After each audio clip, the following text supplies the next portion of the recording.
নমস্কাৰ, good morning. আজি নতুন এটা ভিডিঅ'লৈ আপোনাক সকলোকে স্বাগতম জনাইছোঁ।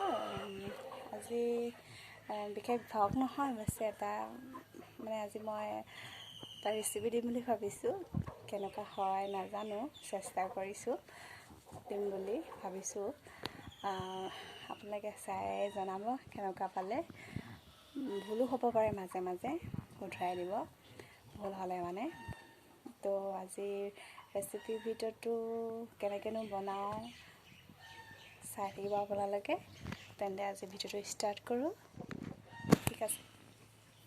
ইপিনে মাছ ফ্ৰাই কৰি লোৱা হ'ল। তাৰ পাছতে পিঁয়াজ এটা কুটি ল'লোঁ আৰু আলু দুটা লৈ ল'লোঁ।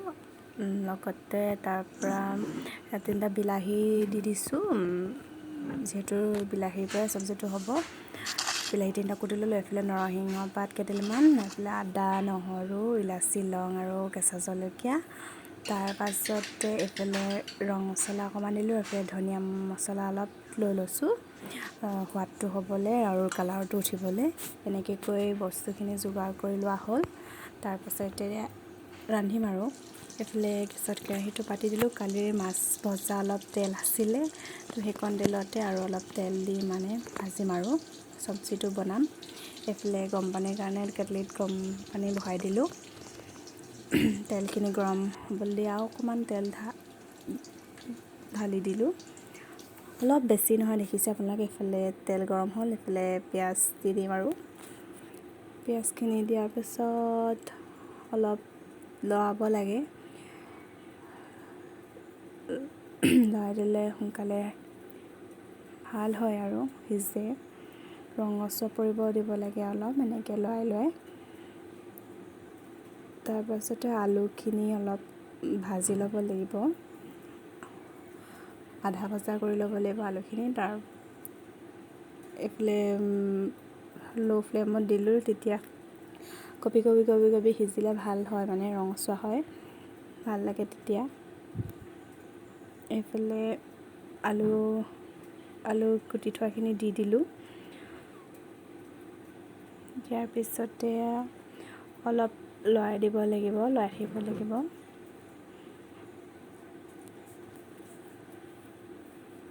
ইয়াৰ লগে লগে নিমখ হালধিটো দি দিয়া হ'ল। ঘপককৈ বাহিৰৰ পৰা মাতি দিয়াৰ বাবে ভিডিঅ'টো কৰা নহ'ল, ৰখাই দিব লগা হ'ল কৰি থাকোঁতেই।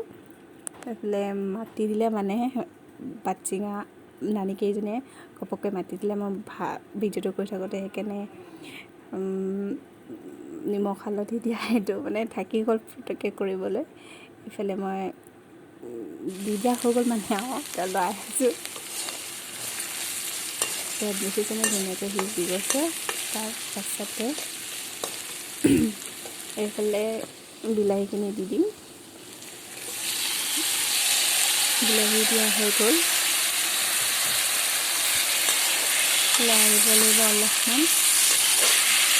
গোটেইখিনি যাতে একদম তেল মছলা আদা নহৰু চব সোমাই যায় আৰু ভালকৈ লৰাব লাগিব।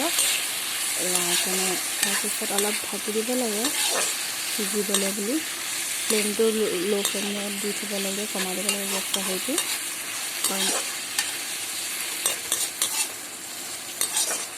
দেখিছেনে ধুনীয়া এটা কালাৰো উঠি গৈছে আৰু অকণকৈ তেলো ওলাইছে অলপ হাতত। তো অলপ টাইমৰ কাৰণে ঢাকি দিব লাগিব, 2-4 মিনিটমানৰ বাবে ঢাকি দিয়া হ'ল। ঢাকি কেনে গেছটো ল' ফ্লেম কৰি দিব লাগিব, যাতে একদম কপি তেলখিনি ওলোৱা নিচিনাকৈ সিজে আৰু তেনেকৈ কৰি। ঢাকনখন খুলি ভাতখিনি লৰাই দিব লাগিব, সিজিছেনে নাই সিজা চাব লাগিব। আলু আৰু আলুখিনি প্ৰথমতে ভাজি ল'ব লাগে, যিহেতু বিলাহীখিনি দিয়াৰ পিছত দুইটা সমানে সিজি যায়, তেনেকৈ ভাজি ল'ব লাগে আলুখিনি। এইফালে সিজি গ'ল। মই তাৰপিছত এতিয়া গৰম পানী দি দিম পৰিমাণৰ।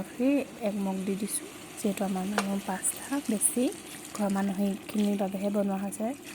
তো 1 মগ দি দিলোঁ আৰু উতলা গৰম পানী এইপিনে। তাৰপিছতে অলপ লৰাই দিব লাগিব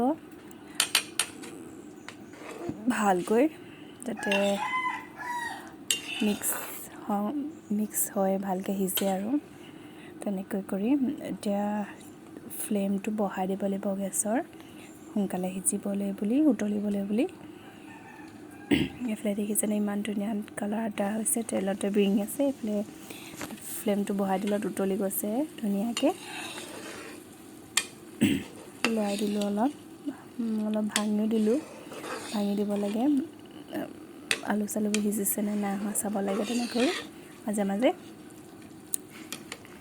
সিজিছে আৰু মই অলপ থপথপীয়া হ'বলৈ বুলি এনেকৈ হেতাখনেৰে আলু বিলাহীখিনি অলপ ভাঙি দিছোঁ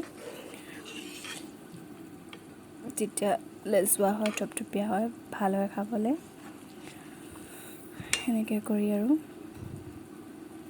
উতলিবলৈ দিব লাগে কেইমিনিটমান তাৰপাছতে আৰু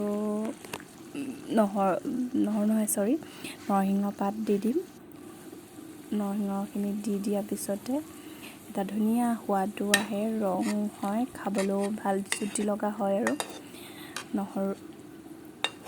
নৰসিংহ পাত দি দিলোঁ নৰসিংহ পাত দিয়াৰ পিছতে মাছ কেইপিচো দি দিব লাগিব অলপ উতলি থকা অৱস্থাতে মাছ কেইপিচ দি দিলে ভাল হয় আৰু একেলগতে বস্তুটো সিজে এইফালে মই মাছ ল'লোঁ মাছ কেইপিচ দি দিম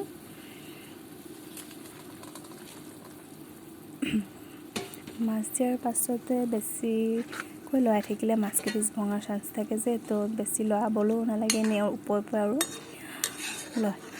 লৰাই দিব লাগে তো লৰাই দিয়া হৈ গ'ল তাৰপিছত এইখিনি অলপ উতলিবলৈ দিব লাগিব উতলাই হোৱাৰ পিছতে এইফালে হৈ গ'ল নমাই দিম এইফালে দেখিছেনে ইমান ধুনীয়া এটা কালাৰ হৈছে তো আজি এনেকৈ আৰু ভাত সাজ খালোঁ কেনেকুৱা পালে ক'ব এনেকৈয়ে আৰু ভিডিঅ'টো আৰম্ভ কৰিলোঁ কেনেকুৱা হৈছে আপোনালোকে জনাবচোন ভুল হ'লে শুধৰাই দিব তেনেহ'লে আজিলৈ ভিডিঅ'টো ইমানতে সামৰণি মাৰিছোঁ ধন্যবাদ